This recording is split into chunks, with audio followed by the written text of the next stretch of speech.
Good morning बच्चों।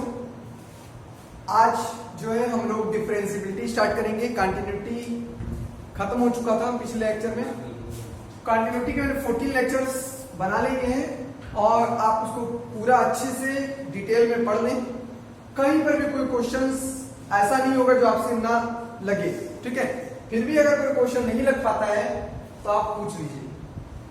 आज जो है हम लोग कैलकुलस का दूसरा चैप्टर पढ़ेंगे, डिफरेंशिएबिलिटी। डिफरेंशिएशन आज से हम लोग स्टार्ट कर रहे हैं।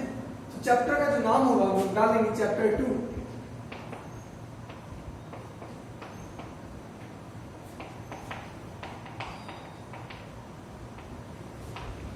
डिफरेंशिएबिलिटी। देखिए डिफरेंशिएबिलिटी और डिफरेंशिएशन में थोड़ा सा फर्क है। डिफरेंशिएबिलिटी किसी फंक्शन की प्रॉपर्टी है और डिफरेंशिएशन उसकी पर्टिकुलर वैल्यू होती है, ठीक है। अगर कोई फंक्शन डिफरेंशिएशन के एबल है, मतलब डिफरेंशिएशन करने की योग्य है, अवकलन करने की योग्य है, तो ही डिफरेंशिएबल फंक्शन कहलाएगा, ठीक है। डिफरेंशिएबिलिटी को क्या कहते हैं हिंदी में? अवकलनीयता, ठीक है। चलिए क्या होता है ये देखते हैं। ध्यान से सुनिएगा इसे। हमने कहा था कि अगर कोई फंक्शन, ध्यान से सुनिएगा, सबसे पहले कैलकुलस की जब बात करते हैं हम लोग तो लिमिट की बात होती है, फिर कॉन्टिन्यूटी की बात होती है।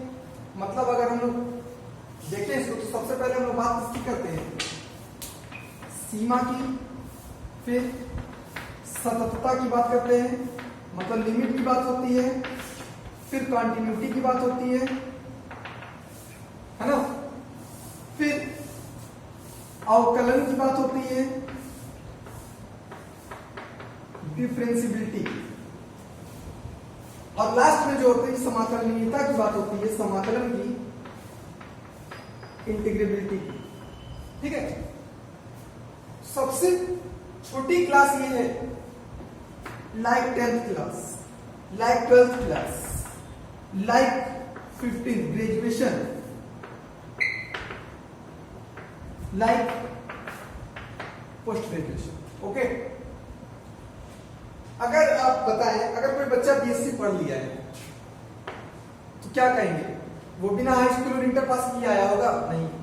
अगर कोई बच्चा बीएससी पढ़ लिया है तो वो हाई स्कूल इंटर पास करके आया होगा, ठीक है। हम लोग पढ़ रहे हैं अवकलनीयता, तो हम यहाँ पे जिस भी फंक्शन की अवकलनीयता पढ़ेंगे, कहेंगे जो भी फंक्शन यहाँ पे अवकलन होगा, मतलब जो भी फंक्शन यहाँ पे ग्रेजुएशन में होगा वो जरूर हाई स्कूल और इंटर पास करके आया होगा। मतलब अगर कोई फंक्शन डिफरेंशिएबल है तो जरूर उसकी लिमिट भी एग्जिस्ट करती होगी और जरूर वो फंक्शन सतत भी होगा, ठीक है। कहने का मतलब यह है कि अगर हम डिफरेंशिएबल की बात कर रहे हैं, अवकलनीयता की बात कर रहे हैं, तो सतत तो होगा ही होगा।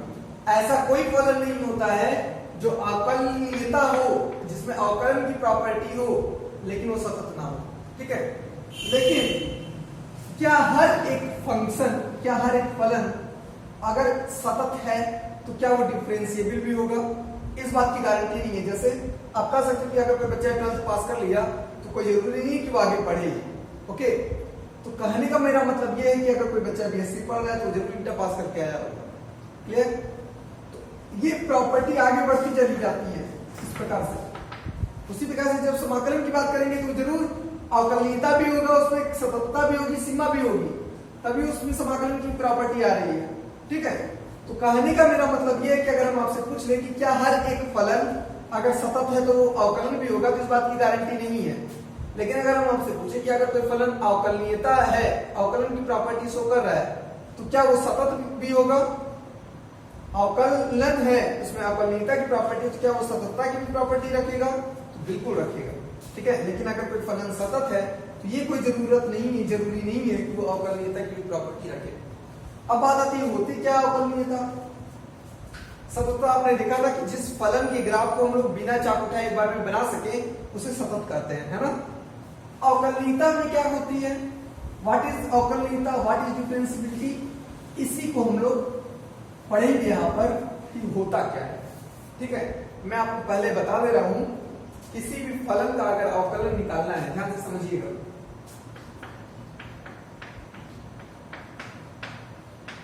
किसी फलन का अवकलन किसी बिंदु पर, ध्यान से सुनना है, किसी फलन का जो अवकलन होता है किसी बिंदु पर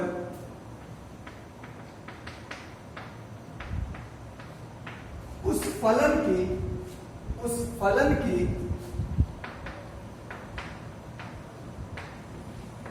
अभिलंब की प्रवणता को बताता है।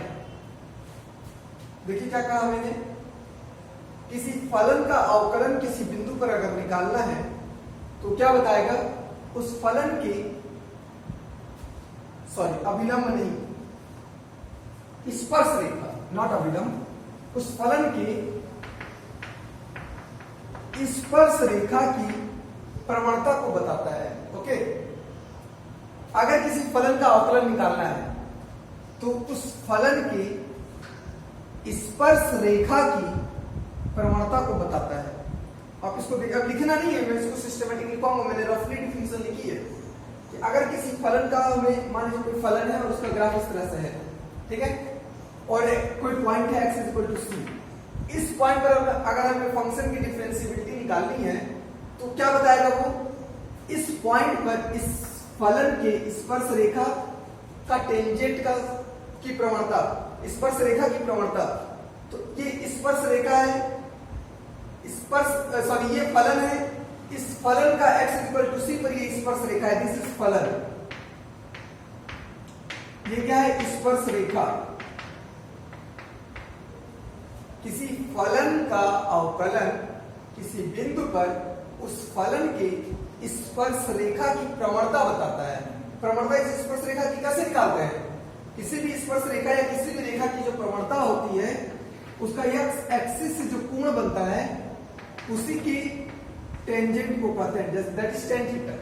ठीक है, मतलब क्या हुआ कि अगर कोई कर्व है, इस कर्व का मतलब अगर कोई फलन है उसका ग्राफ ये है और इस फलन का x is equal to c पर, x is equal to c पर हमें डिफरेंशिएशन निकालना है, तो उसका जो x is equal to c पर डिफरेंशिएशन होगा वो उस पॉइंट पर स्पर्श रेखा की प्रवणता को डिनोट करेगा। क्या करेगा, प्रवणता को। आप पढ़े हो m is equal to tan theta, है ना। This m is called differentiation of function, this is written as d dx of fx. what is d dx of fx? अगर कोई पूछ ले कि क्या होता है d dx of fx, तो आप इसको लिखोगे क्या, ध्यान से समझो।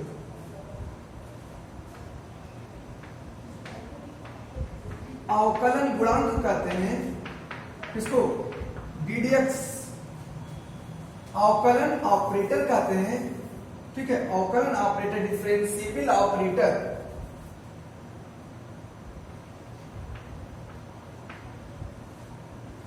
ये एक साथ होता है, ऐसा नहीं कि d अपॉन dx, ऐसा नहीं है। इसको पढ़ते कैसे हैं, लिखते क्या है, ध्यान से सुनिएगा। इसको पढ़ते हैं differentiation of fx with respect to x। क्या पढ़ते हैं, differentiation of fx with respect to x। Okay, क्या पढ़ते हैं, differentiation of fx with respect to x। और यही क्या बताता है, स्लोप बताता है, tan थीटा बताता है, किसकी, किसी फलन की स्पर्श रेखा की। ठीक है, चलिए लिखते हैं इसमें हम लोग।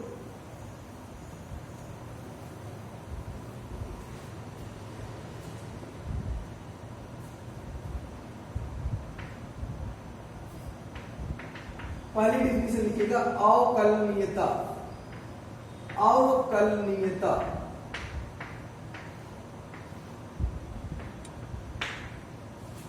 ठीक है, अवकलनीयता लिखिए। माना fx एक वास्तविक फलन है जो खुले अंतराल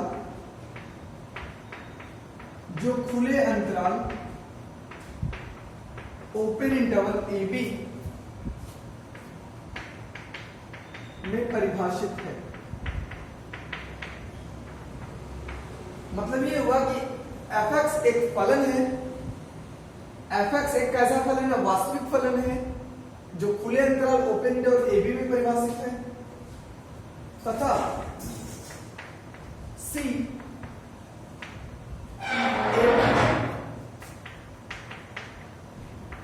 बिंदु है जो ओपन इंटरवल ए बी में है। मतलब that is C belongs to A B open interval. C एक बिंदु है जो इस ओपन इंटरवल में है, ठीक है। तब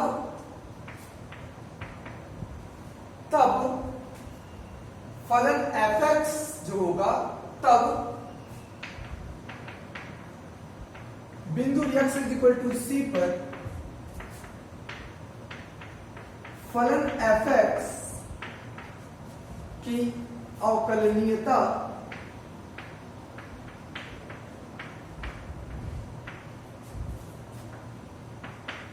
को हम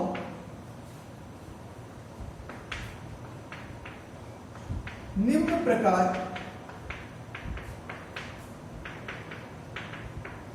परिभाषित करते हैं। ध्यान से समझिएगा क्या है। हमने क्या कहा कि माना fx एक वास्तविक फलन है। वास्तविक फलन का मतलब ये होता है रियल वैल्यूड फंक्शन, उसको इंग्लिश में कहते हैं, ठीक है। और ऐसा फलन जिसमें हम x की अगर कोई रियल वैल्यू रखें तो वो भी जो आए वो रियल वैल्यू हो। जैसे अगर हम f(1) रखें तो f(1) रखने पर जो हमें वैल्यू मिले वो भी एक रियल वैल्यू हो, वो भी एक वास्तविक संख्या हो। अगर हम f(2.3) रखें, वास्तविक नंबर रखते हैं और हमें भी कुछ समथिंग वास्तविक नंबर ही मिले, ऐसा फलन जिसमें x की कोई भी वैल्यू रख दे, कोई भी रियल नंबर रख दे और उसका मान हमेशा एक रियल नंबर होता है, उसको क्या कहते हैं, रियल वैल्यूड फंक्शन कहते हैं, मतलब वास्तविक फलन कहते हैं, ठीक है। या यूं कह सकते हैं जिसका रेंज R हो, जिसका रेंज सेट या जिसका परास R हो, ठीक है। तो एक वास्तविक फलन है जो ओपन इंटरवल ए बी में परिभाषित है। मतलब कहीं से किसी पॉइंट से किसी पॉइंट तक में वो परिभाषित, उसके आगे हो सकता है वो अपरिभाषित हो जाए, में परिभाषित है। तथा C एक बिंदु है जो A से B के बीच में ही कहीं होगा। तब हम बिंदु C पर फलन fx की अवकलनीयता को निम्न प्रकार परिभाषित कर पाएंगे। कैसे कर पाएंगे, देखिए। Limit x tends to C fx minus fc upon x minus c, ठीक है। और इसको क्या कहते हैं, f डैश x कहते हैं at x is equal to c, ठीक है। या इसी को क्या कह सकते हैं, f डैश c भी कहते हैं, ठीक है। या इसी को b ऑफ fc भी कह सकते हैं। ध्यान से समझ लीजिए। बोला गया है कि अगर कोई फलन वास्तविक फलन है जो ओपन इंटरवल ए बी में है और c कोई बिंदु है जो ओपन इंटरवल ए बी में ही परिभाषित है, तब हम किसी फलन को कहेंगे कि वो x is equal to c पर क्या होगा, अवकलन होगा। तब हम बिंदु x is equal to c पर फलन fx की अवकलनीयता को निम्न प्रकार परिभाषित करते हैं। कैसे, limit x tends to c fx minus fc upon x minus c, okay. इसी को क्या लिखते हैं, f dash x at x is equal to c या f डैश c या फिर b ऑफ fc, ये तीनों नोटेशन है, ओके। एक और है ddx of fx at x is equal to c। इसको हम लोग इस चार नोटेशन से लिखते हैं, ठीक है। जैसे अगर आपसे कोई पूछ ले कि अगर कोई फलन fx है, ठीक है, इसको x इज इक्वल टू 2 पर अवकलन करो तो क्या लिखोगे, limit x tends to c पर नहीं करना है, 2 पर करना है, ओके।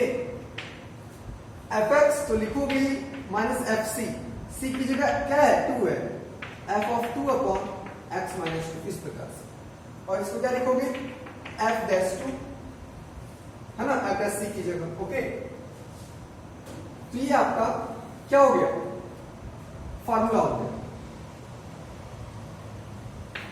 f डैश c भी करते हैं। ओके,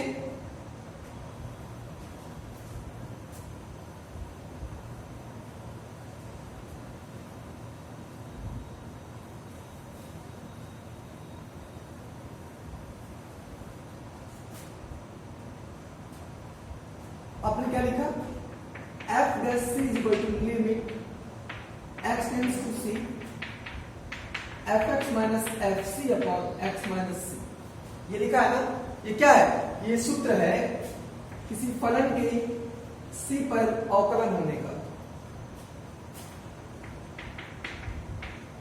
इस सूत्र द्वारा किसी फलन की अवकलनीयता मतलब डिफरेंशिएबिलिटी या डिफरेंशिएशन, इस सूत्र द्वारा किसी फलन की अवकलनीयता यानी कि डिफरेंशिएशन की गणना x इक्वल टू c पर की जाती है। इस सूत्र द्वारा किसी फलन की अवकलनीयता की गणना x इक्वल टू c पर की जाती है। ओके, अगर आपको 3 पर कैलकुलेट करना है तो c की जगह 3 रख दोगे तो आपको फंक्शन का डिफरेंशिएशन मिल जाएगा। ठीक है, थ्योरेटिकल है ये, आगे हम पढ़ाएंगे कि बहुत सिंपल वे में भी निकाला जाता है अवकलन। क्लियर, चलिए अब बात आती है लेफ्ट हैंड डेरिवेटिव और राइट हैंड डेरिवेटिव की। ध्यान से समझिएगा पहले क्या है दोनों का मतलब, लेफ्ट हैंड डेरिवेटिव और राइट हैंड डेरिवेटिव। सबसे पहले आपने लिखा है, ध्यान से सुनिएगा, आपने क्या लिखा है, आप लिखिएगा अगला, वाम पक्ष अवकलन मतलब left hand derivative, left hand derivative एवं दक्षिण पक्ष अवकलन। वाम पक्ष अवकलन लेफ्ट हैंड डेरिवेटिव एंड दक्षिण पक्ष अवकलन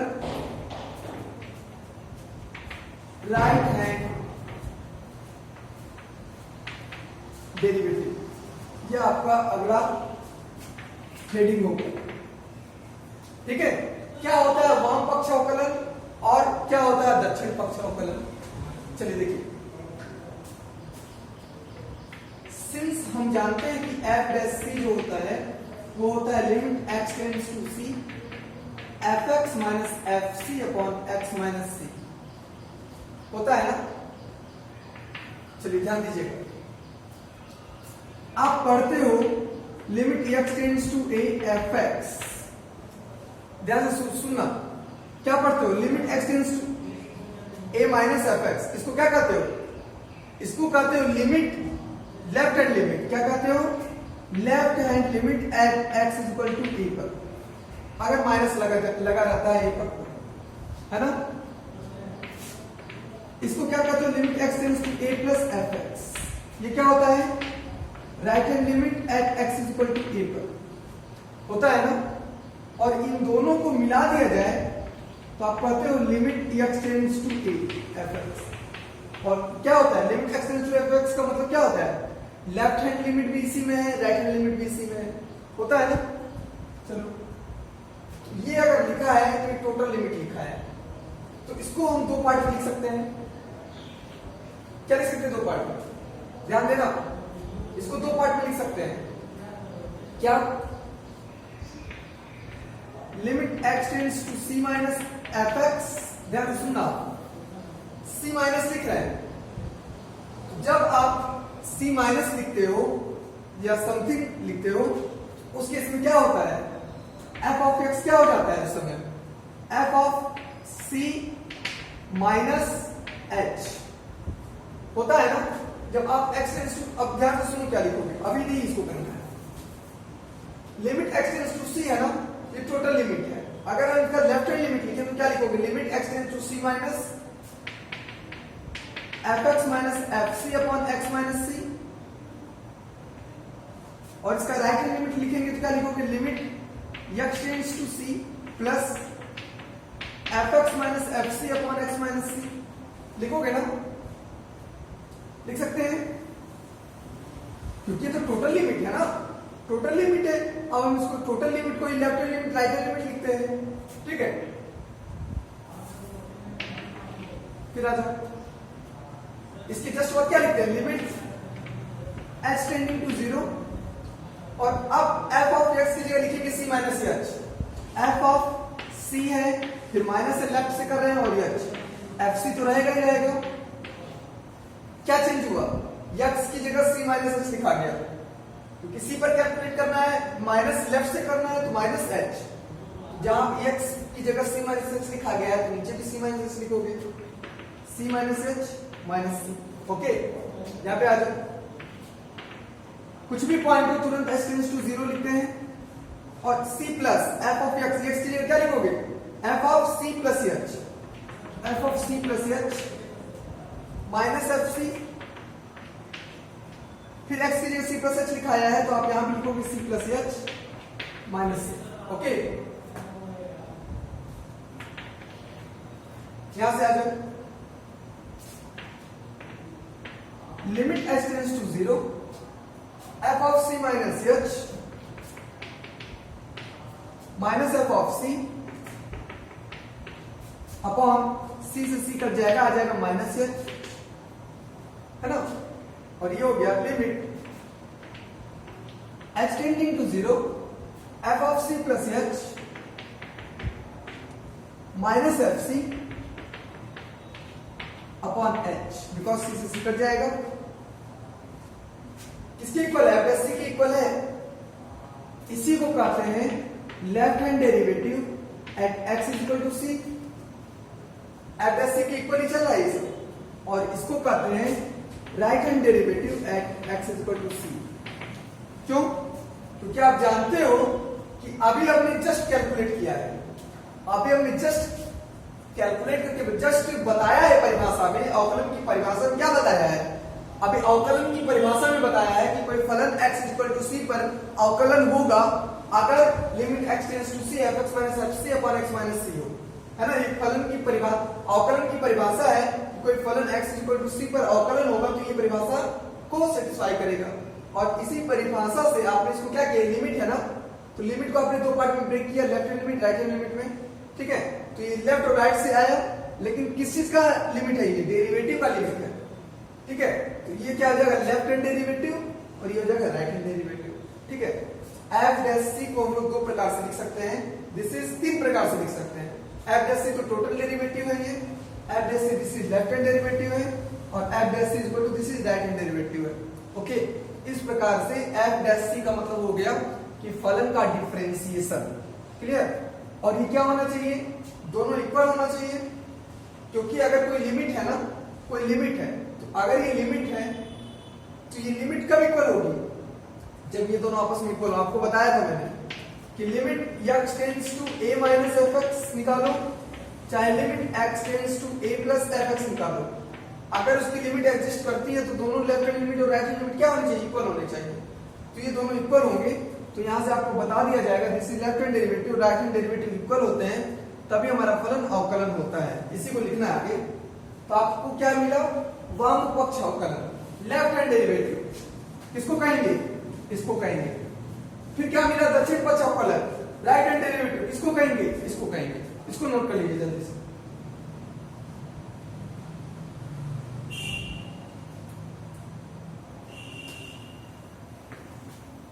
हो गया, चलिए